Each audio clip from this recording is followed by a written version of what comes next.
Well, Coach, we talked about it in pregame. You said you wanted to see consistency. Did you get that tonight? I'd say this is a good bounce back win from last week. You feeling rejuvenated? Well, the regular season finale in Ada this afternoon between East Central and Southeastern, and not just any game. But Bob, that's all I have here. I'll try to stay warm, but I'll send it back to you in the studio. Oklahoma is struggling to find their identity.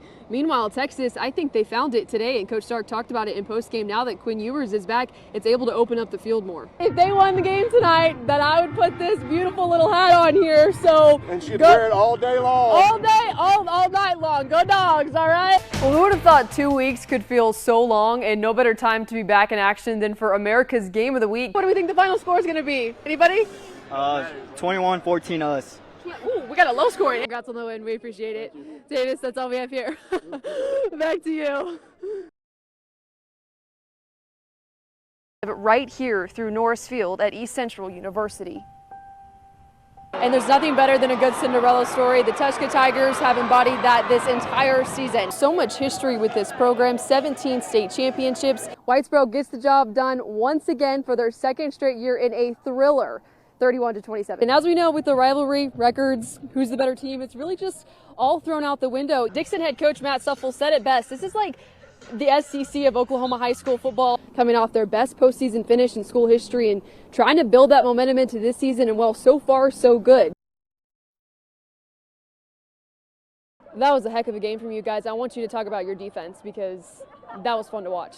Are you warm? Because I don't know if I am right now. Not very warm. Did you ever get nervous there with Phoenix Grand and Sherman with them building some confidence? I saw you just now. Was that your family that you were hugging? Yes, wife, mom, daughter, yes. I can just see the emotion in your face. Just tell me what's going through your mind after that. Yeah, thanks, Davis. Well, first off, Coach, I haven't seen you since Monday, so how the rest of practice week go far trying to prepare for this really tough Lovejoy team? You were only up by 3. It was 4th down. You decided to go for it. Why? I'm curious. Instead of kicking a field goal. All in, baby. All in. I love it. I love it. Well, earlier before the game, you said you guys were locked in, and that play showed it. I mean, I love the guts in that play right there. I've talked to you a lot throughout this year about this specific group of guys, especially as this is your 4th year. You've been with these seniors throughout their entire high school career. So how much have you seen them grow, not only in their playmaking ability, but their mental maturity throughout the years? Yeah. Carson Daniel connects with Caden Barron in the red zone.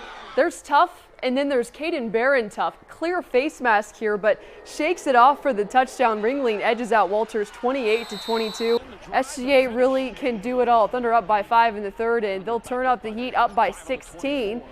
SGA behind the arc again right here. This dude's so good. What a fake, what a finish there. Bottom 7, 3-1, Texas up, and we're getting lucky today with all these incredible defensive plays. Corey Seager, how about that? That's why he's in the big leagues, right? Minnesota and Buffalo, Vikings 7-1, Bills 6-2. The Bills were up 24-10 at the half, but talk about a fight from this Vikings team. I mean, one of the best games of the year so far, and that included one of the best catches of the year. Check this out. Oh my goodness! Justin Jefferson pulled it in! The catch of his life keeps the Vikings' hopes alive! Chloe Johnson wants in on some of the action. How about this hit? Perfect position right down the line as Gunner goes up 20-18 in the first set. And talk about a wild first set. Back and forth until finally Hannah Rubis sends us to the second with the deep push to the corner.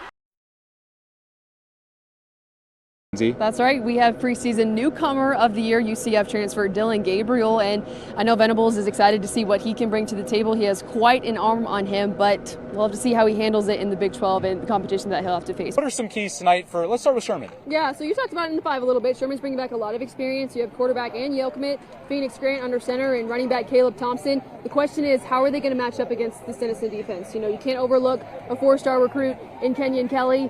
And I'm not going to overlook Denison's offense either, because I talked with Coach Whitson earlier this week, and he stated, and I quote, it's the next guy's turn. He knows that they lost Caleb Huebner and running back Jadarian Price to Notre Dame, but he's very confident in Josh Kurtenbach to lead the way. And you can't forget about Jack Allman, who's replacing JD. He had a great game last year in Boda. He had a 70-yard kickoff return and a 65-yard plus touchdown to finish off the game. So there's no doubt that we're going to see more of that tonight.